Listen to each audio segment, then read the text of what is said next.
People power growth, but recruiting and onboarding are expensive, exhausting, and absolutely overwhelming. I've been there, and it doesn't have to be this way. Welcome to Hire and Empower. I'm your host, Molly McGrath. Join me as we interview leaders who care about their teams and distill powerful lessons from them. This show is sponsored by H&E, helping organizations to find their best hire and empower them for success. Learn more at hiringandempowering.com.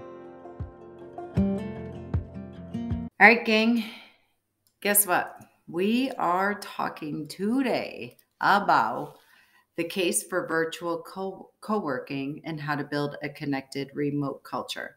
Many of you have insourced, outsourced, 1099, paralegals, legal assistants, drafting coordinators, what have you, marketing coordinators, marketing agencies, things of that nature. People that you write checks to that are not sitting in your office.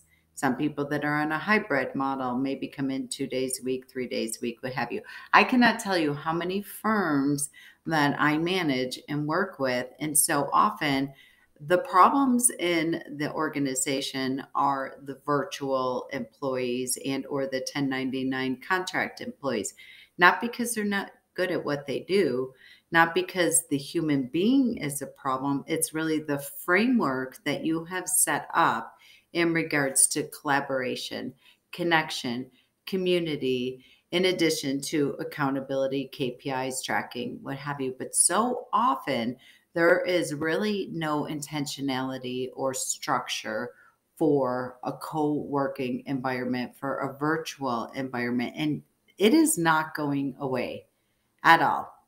So today's guest, and I'm excited because you guys are sick of hearing me talk about this. This is why I bring in professionals on my podcast to give their perspective and what they're seeing out in the world, in the industry, and what they're seeing as the future wave of the professional environment of the old school brick and mortar building, and how to, number one, adapt to it. Number two, embrace it, but also stay ahead of it. So your business, your environment, your culture is one that people want to not only be employed by, but actually stay. So often I think we miss the little things around culture and co-working and connection and collaboration, that is your greatest retention tool. So today's guest, I'm so excited to have Alexander. I'm going to butcher your last name. Say it. All good. Embiricos. Thank you. From Remotion here. And I am really excited to have, are you in New York City? Yeah, I'm in New York. Yeah. So you're in New York. You are working in such a progressive industry and space, which, as you and I talked about, legal is, we're struggling getting them, we're on the struggle bus of getting them to really embrace this co-working, to embrace the virtual environment. I love it. You are sitting like in the heart of New York City. I love that you are in such a software, a technology-based, very progressive industry. And so for you to come here and help us, help our traditional entrepreneurs really shed the light on how they need to embrace this. And again, we're going to give tips, techniques, and things to support you and help you. But talk to us a little bit about your company, who you are, and what you're seeing out there in the world. Yeah, thanks for having me on the show, Molly. Really excited to chat.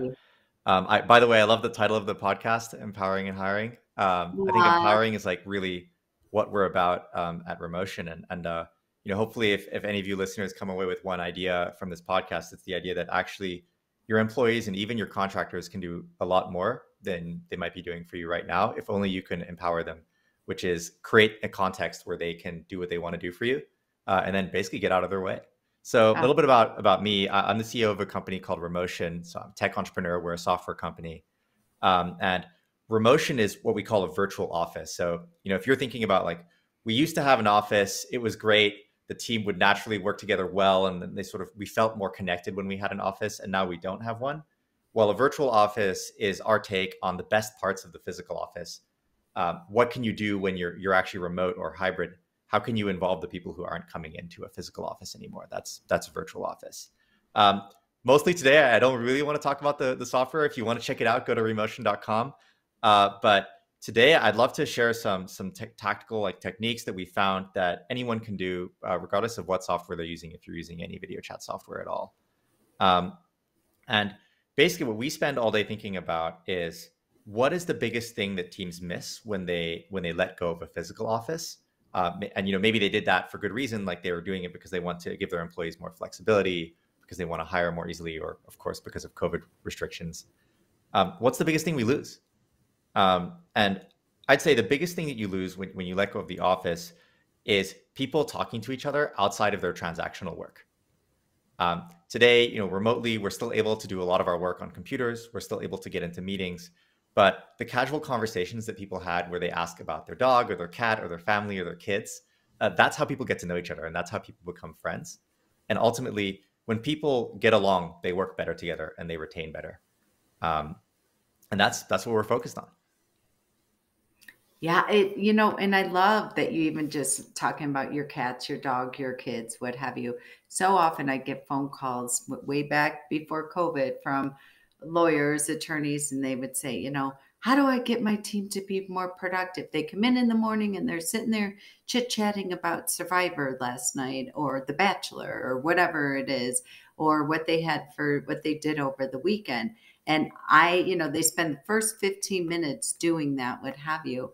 And it just takes so hard for me to get them to shift their mindset that, like you said, that casual conversation, that connection, that social is what keeps them coming to work. So often when people will say to me, and we need to pay attention to this in the virtual environment, but they'll say to me about, if they get made a job offer or what have you. My favorite thing is when I inbox people and say, hey, are you happy where you're at? Are you being treated well? Because as a recruiter in this market, we're like sharks. We're like, we're desperate for candidates. My favorite is when they're like, no, I love where I work. I love where I work. Mm-hmm. And yes, it's about the work, but first and foremost, it's about the people. So even more so now in a virtual environment, as you were saying that, I'm like, we need more of the conversations about the cats and dogs in Survivor and Bachelor. Yeah. More now than ever. Molly, right? I'm curious, that feedback that you shared you were getting from your customers, around, hey, how do I get my team to have less small talk in the morning and get to work? Are you still hearing that feedback now with COVID, or was that only feedback you were hearing before? No, I never realized it until you just said that, actually. No, I don't get that feedback at all. I'm excited when people are saying to me, like, all right, we have this hybrid model. And even now, guys, like when you start to lose employees, and I'm not being a fear monger here at all, but you are going to have to start considering having virtual employees if you want talent, people that have a skill set, the knowledge, and things of that nature. What I'm hearing from them right now is that it's sort of crickets, right? And so the silence is in stereo. And the root of all anxiety is lack of information. So when you have a lot of people will have, okay, we're on a schedule. You come in these 2 days, you come in these 2 days, what have you. Some people are virtual. Some people, we have this hybrid model, and they're not hearing all the giggles or the laughter or the kabutzen. And now I didn't realize it until you just said that they're like wondering, okay, how's my team? Right. And, here's I think a visceral image to think about is, let's say that, you're an employee and you work at one firm, right? And the next day, for one reason or another, we could talk about this, but you decide to go work for another firm. What changed in your morning routine? Like, what changed in your day? You're going to wake up, do whatever your routine is, and probably sit down at the same desk with the same keyboard, the same, monitor, probably using a lot of the same software. And so ultimately, when you think about like what makes law firm B different from law firm A, it's going to boil down to things that we don't want to be competing on because they're not super meaningful, like, okay, pure comp, maybe like title and okay, career progression. But ultimately, I think a question for all of us who lead teams is, how can we make our team feel different and special even though the person's maybe staring at the same screen for a lot of the day, using the same software, sitting in the same seat. And when I think about that, it really comes down to the relationships that people are able to foster with the rest of their team. And that's the hardest part of remote. It's enabling people to create relationships so that we don't have to do it for them, but creating a context so that people can create relationships for themselves. Like we see a lot of teams, you talk to the leaders and they're thinking about, how do I, just thinking back to something I heard on your podcast with Leslie, how do I write the best job description? Right? That's like a question people think about. Or how do I ensure that all the right information comes out in the stakeholder meeting because people trust each other? And there's a lot of how do I? But I think something that's very core to our philosophy at Remotion is that if you create the right environment for your team, it stops being how do I, and it starts being how do I not? How do I let my team do this stuff instead? And again, all the research shows like it comes down to just if people trust each other, if they feel safe with each other, if they have relationships beyond just like the transactional nature of work, then this stuff is possible. So yeah, I'd love to talk about some of the easy things that people can sort of start doing to ease their way into that philosophy. Yeah, you said so much there. Even as you were talking, I was thinking about it like, you have your cell phone, right? You have your group text that you have with your buddies from college or high school or what have you, your coworkers, and you're going through your day. It's jam-packed, you're stressed or what have you. And then you pick up your cell phone and make a phone call and you have these emojis or these GIFs and these funny things. I mean, how much does it put gas in your tank for your day? How much for you to even have that 10-second pause where you just giggle and you're like, oh my God, all right, all is right in the world. Let me get back to work. But it fuels you in regards to not just consistently feeling like a pack mule. And especially when you don't have human interaction.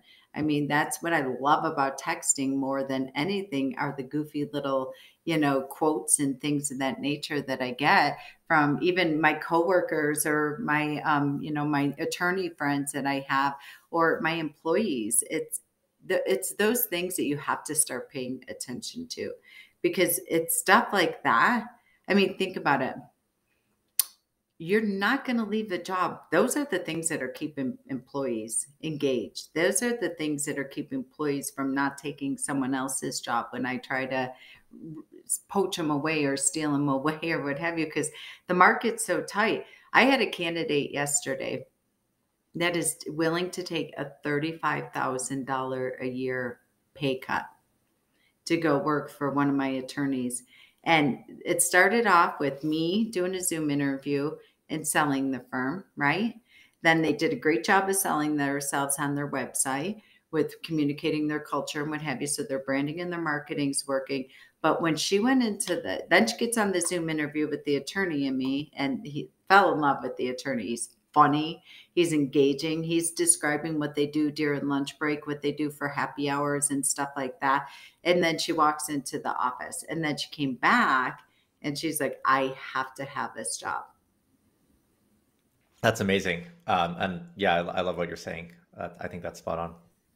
And that's what I love. And I do want you to talk about the software a little bit because I think it's important. It is a way to quickly, easily foster and actually encourage that lighthearted, fun, connected, casual conversation and really to improve your remote collaboration. So can you tell us a little bit about the businesses that you work with and what you're seeing, and tell us a little bit about because I don't know if there's a lot. I know people have Teams and Slack and stuff like that, but to my knowledge, there's no video component to it. Yeah, so we work primarily actually with other software companies, and that just happens to be because that's who we knew the most of and who we're most easily able to find. But interestingly enough, we have some law firms that we work with as well. And we were very surprised to see them sign up and see them successfully use the product. But I think what it boils down to is that there are some people in the world who basically for them the ideal version of work is just like purely as limited as possible. It's like email, Microsoft Word, like get it done, done. But ultimately, most people, since they're going to spend so many hours working, really want to enjoy the people they're working with and enjoy the work. And in order to do that, you need to be able to to feel a sense of presence with the people that you're working with. And you need to be able to talk to them outside of pure transactional meetings. And so, again, that's what a physical office helps with. It's been true the whole time. We just never realized until COVID. Yes. And we basically find teams that are thinking, we want to continue supporting remote flexibility because it's great, say for hiring either, a more diverse team or a more cost-effective team, or for whatever reason, again, because of COVID. So they're planning to support remote in some way in the long run. Kind of going back to your early example, like maybe 1099 contractors will be hybrid or remote, right? That might be the plan. And so we find teams that have this desire to continue working remotely, but at the same time have a desire to foster relationships on that team despite being remote, and who miss the office, right? And so for them, it's this painful trade-off. And so what our software does is basically two things. The first is, imagine coming into an office and like kind of looking around. You have a sense of like who's at work this day, who's focused, who's at a client meeting, et cetera. You have kind of this feeling of buzz of the team, and that's something you can start to identify with and feel the energy of your team. So we simply show you who's around on your computer.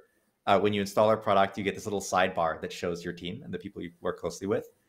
And then from there, we try to create a balanced number of excuses to talk about the cats and dogs. And again, like if you're comparing to an in-person office, maybe that's something you might be trying to reduce.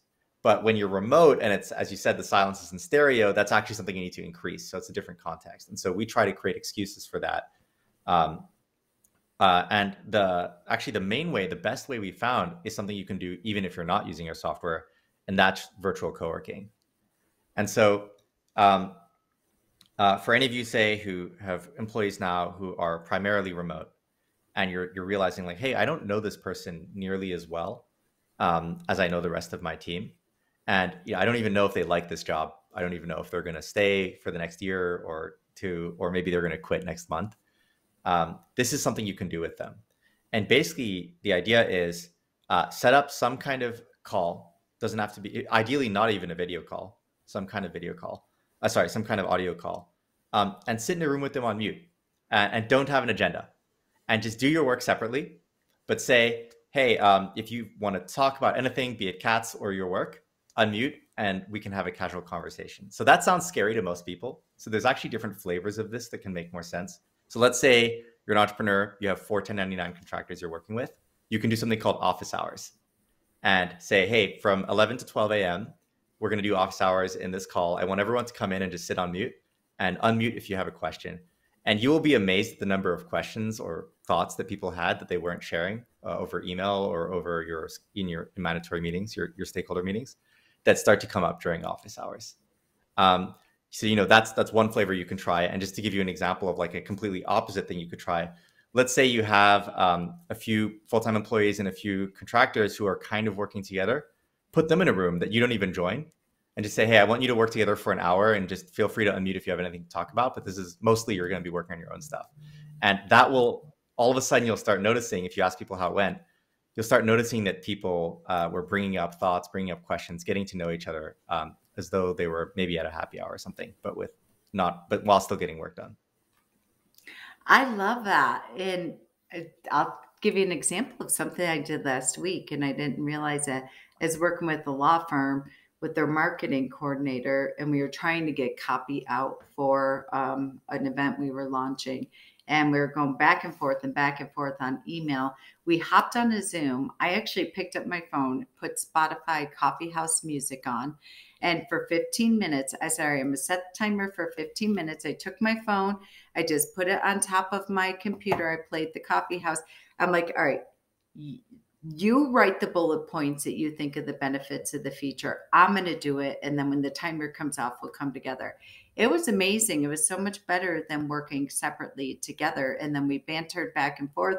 We distilled it down to the 5 bullet points and it was done. I mean, we were in and out of there, but it was so fun to just it just came to me. I'm like, put on some music, and do that together. And that's what I love. I mean, the collaboration that we have was phenomenal. Versus going back and forth with email was communication ping pong. I'm like, this is killing me. We're not getting anywhere. Let's get together and do that. I love to put it on mute and just let me know. I just love that. I mean, just the sense of that is incredible. Yeah, and I think it's something a lot of teams are missing. The analogy of like, hey, like when did you ever used to sit around a table with someone, and can we still do that remotely? The answer is yes, we can, and we Yes, you should. can. Yeah. Yeah. So, co-working, talk to us a little bit about what you're seeing with this model and any feedback that you're hearing from employees, et cetera, in regards to them really feeling like they're in the same building. Yeah, so it's been actually a fun journey building our company, and a lot of that journey has been trying to experiment with different ways to let people sit together, work together, and figuring out what works for different people. So a little bit of a story here, but when we started the company, we were really focused on enabling entrepreneurs specifically, but not as much the employees. And so Okay. we built a product where it was like really easy to reach out, even though you're remote, to your business partners, say, and people who are maybe 2 or 3 people working on a business, the most senior people at the business, say, really enjoyed using the product. They found that they were able to just work as though they were in the same office again, and it was great. But then as our customers started hiring people, the product started working less well. And what we learned is that enabling your employees to connect with each other and collaborate effortlessly remotely is actually a much harder problem than enabling 3 people who are all sort of peers at the most senior level of a business. There's a lot less comfort. And especially when that team is more diverse, or when you have, say, like hierarchy, right? Like someone who's more Yes. junior, like a 1099 contractor, probably feels really nervous about reaching out to their boss or to one of the partners at a company, um, in a way that it's hard for that partner to recognize. And so we spent a lot of time thinking about this idea of like, hey, how do we empower the rest of the team to work well together? And tried a bunch of things that didn't work. But ultimately, we came on this one very simple insight that I think is a little bit polarizing, but works. If it works for your team, it works surprisingly well. And so, if you were a team that maybe in some common area of the office, you would have some music just sort of playing quietly in the background, maybe like the radio or something in the micro kitchen area. Um, that music actually does a lot of work that we didn't realize, of creating a shared experience and sort of broaching the awkward silence. And so what we found when co-working remotely is that thing that you just mentioned. I didn't even know you did that, like where you were playing Spotify. That's key to making the experience of sitting on a call on mute feel basically still feel good and not feel awkward. So for this works, we found this works better for certain teams, especially like newer employees who are maybe a bit younger, et cetera. But also that's great because the newer employees are the ones who are really struggling to build relationships with your team. Like people who you've been working with since before COVID probably still have a strong sense of team identity and still feel comfortable reaching out to everyone. But those people that you hired, maybe just graduating from law school, those folks are the folks who you really need to try extra hard to connect with. So yeah, like summarizing all of that journey, I think the biggest learning that we've had actually is about the idea of sitting on a call on mute, but with music playing is really powerful. And so we've built that into our product. And if you're using something else like Teams or Zoom or even a phone call, then just like use another service to play the music at the same time, and you'll get a similar effect. I believe, oh my, I can't even imagine the difference that it makes. So you had a hard time getting employees to, kind of engage and what have you with this. I could see how it would work for entrepreneurs, peer to peer, what have you. Now, what are you seeing from the employee? And I love that you like the word empowerment. It seems like such a street term, but you used a definition at the beginning of this that I never really considered or thought. This is what I heard you say. So, like, empower your employees to, give them the framework of what they're going to do and let them go and do it and let them do it how they want to do it. That I love, and let them do it together. And that's the biggest thing I think that a lot of entrepreneurs get stuck in muddy with, of how people do what they do. And I like that what I heard you say of that definition is almost giving them the freedom and the collaboration of it. I'm just thinking, being on your video system there, and, being in a team huddle, being in a team meeting, a daily huddle, and really getting the direction. So often, as you were talking, I'm like, wow, we really waste a lot of time being like, all right, Susie, you go do this, Bobby, you go do that, I'm going to go do this. And we're all working on the same project. And then we leave, and then we come back, and then we have 14, 15 different questions, which stall the project. And that happened way back when we were in brick and mortar. But really, the virtual environment and being in these video chats and things of that nature, like I did with that one firm, what we accomplished in like 27 minutes was incredible. Doing it together with the Spotify, what have you. But I'm just thinking of even attorney working with the paralegals virtual, what have you. We have to review the document, then make the changes and get it back to the paralegal. Why not come into the video room together and really just collaborate and talk about it? You can do that as a training. You can probably kill 14 birds with one stone in that environment. Like, as you were talking, I'm like, this is revolutionary. Talk about efficiency, talk about effectiveness, talk about what have you. I mean, just even when you're looking at something, being like, all right, what's that face about? Is that a resting bitch face? Is that you're confused? What's going on over there? And then you giggle. You have a giggle. Like, that is employee retention. Yeah, totally. And I think so, there's the sort of the video chat side of things, and then there's another side of things which is even more important. And honestly, the video chat stuff just helps facilitate, which is creating a space where people feel encouraged to try things and maybe do things that you are hoping that they'll do, but they don't realize they're okay to do. So creating a space where that's encouraged and safe and appreciated. So thinking of an example, going back to the example of like writing a good job description that people want to work for, and maybe you as the manager have accidentally coded in some micromanagement hints into your job description, and so it turns out no one's applying for your job, but you didn't realize. I think in a really healthy team environment, you might put out this job description, and you might actually have an employee at your company say like, hey, like, just so you know, I wouldn't actually apply for this job. And so an interesting, question is like, how do you respond to that? And, the way that we do all our job descriptions, actually, we try to have, not leadership. Leadership tries to write as little as possible of the job description, and we try to have the team write the job description. And we especially have the rest of the team give feedback on whether or not they would apply for that job. And so we kind of found our way here by accident when we got this feedback from one person. And it was this really tricky moment where I, as a leader, felt like slightly defensive.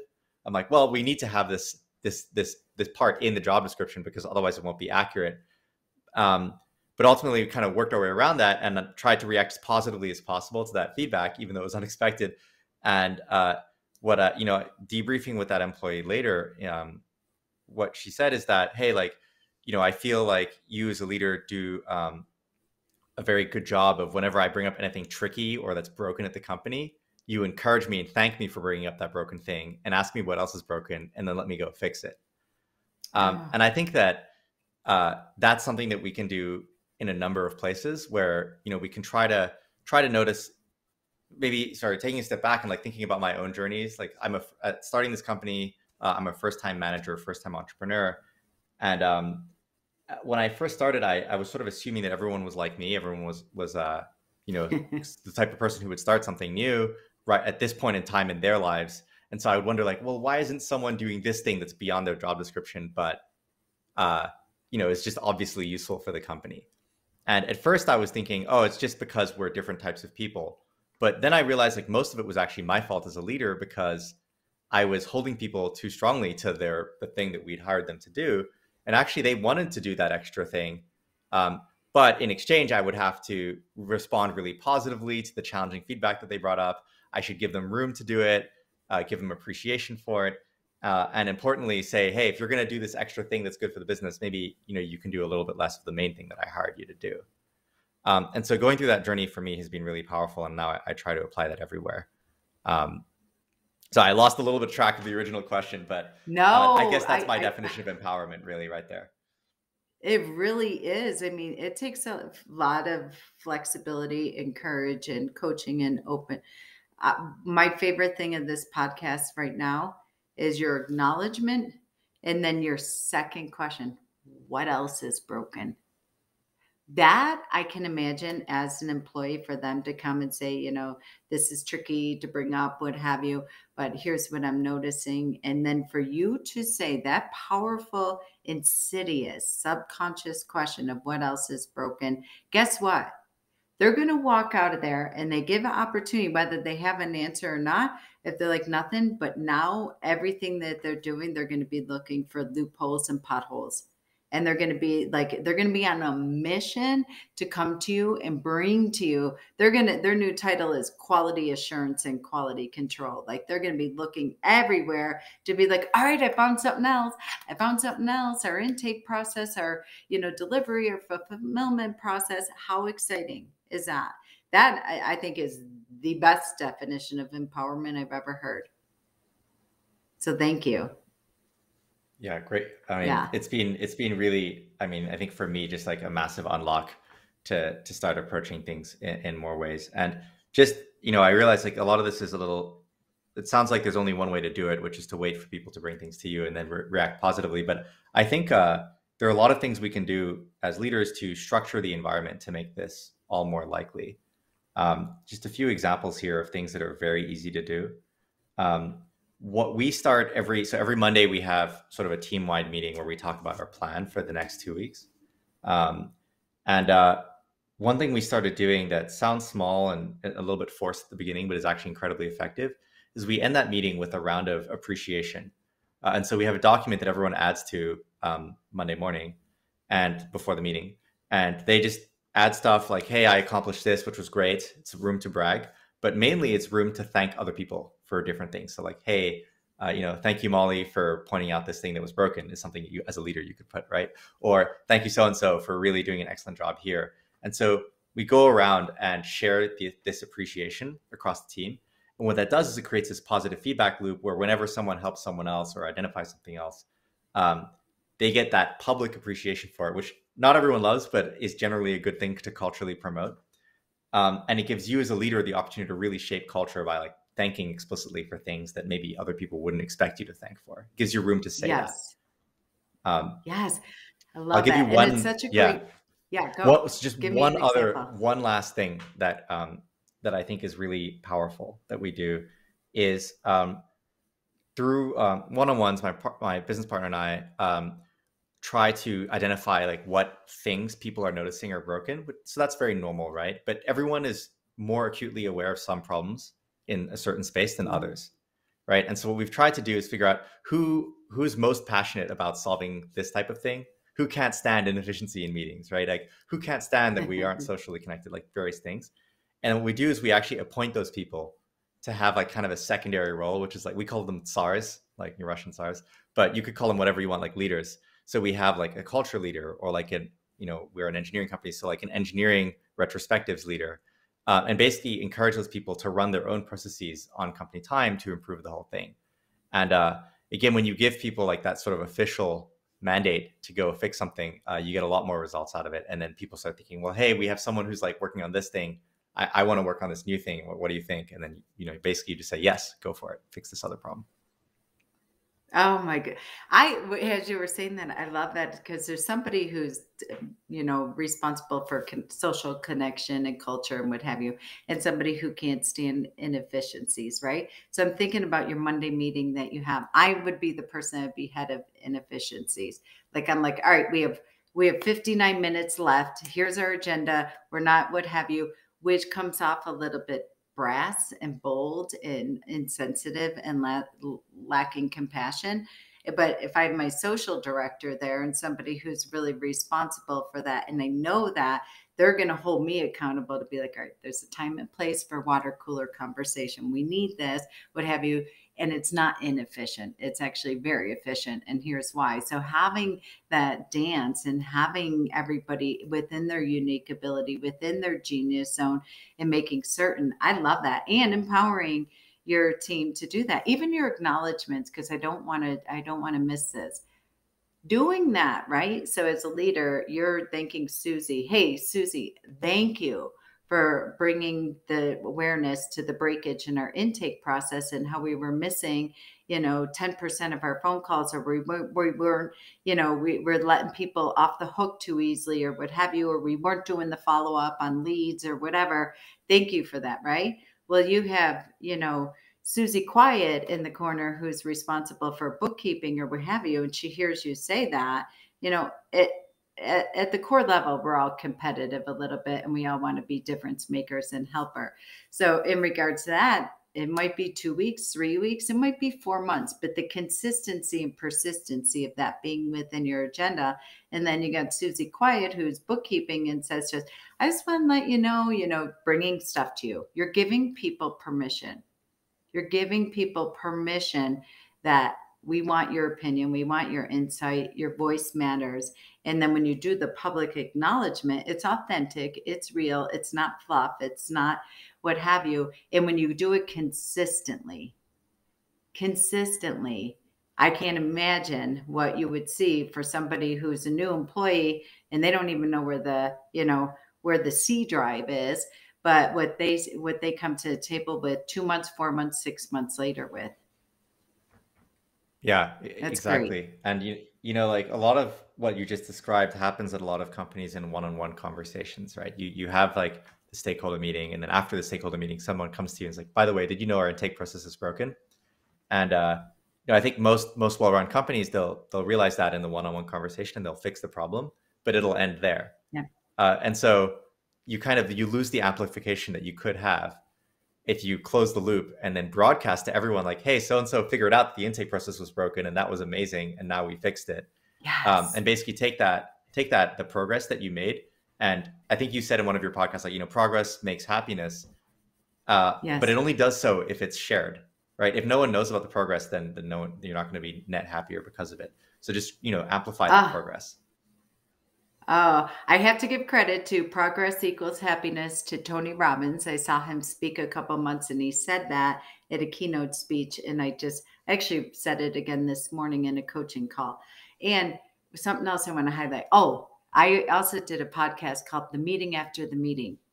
And when people will come in after the meeting and they're like, just so you know, when it starts with just so you know, you as a leader are to empower them to say, oh, bring that to next week's meeting, like not solve it. Like you said, people just fix it and solve it and what have you, and then not bring that awareness to the team. So thank you for saying that. That's so powerful because you will be able to get leverage and scalability. And then that's how you fix your processes and your inefficiencies. When you don't allow the meeting after the meeting, you bring it to light. I love that. Thank you. It was kind of interesting.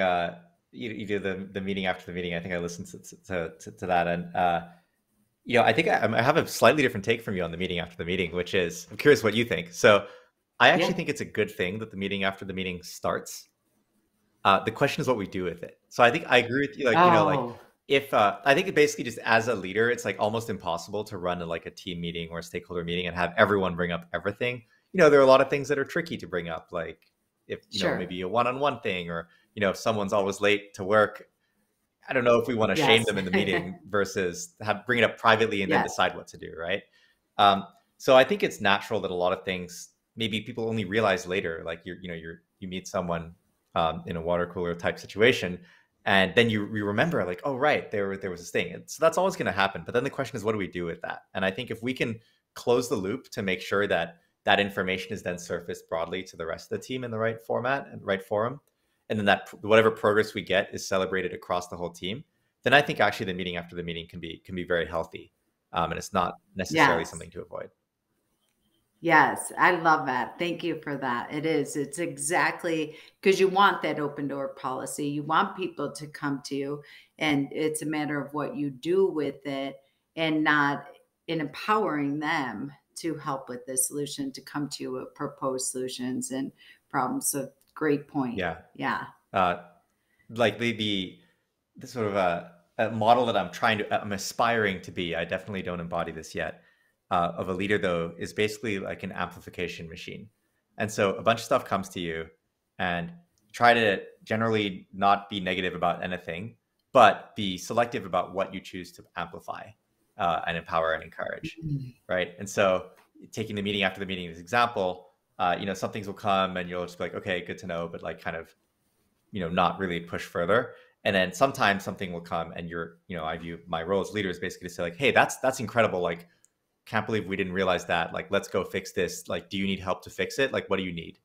Okay, good. I'm going to go tell I'm going to like, can you post this in our email thread or whatever? And then I'm going to reply all saying this was great.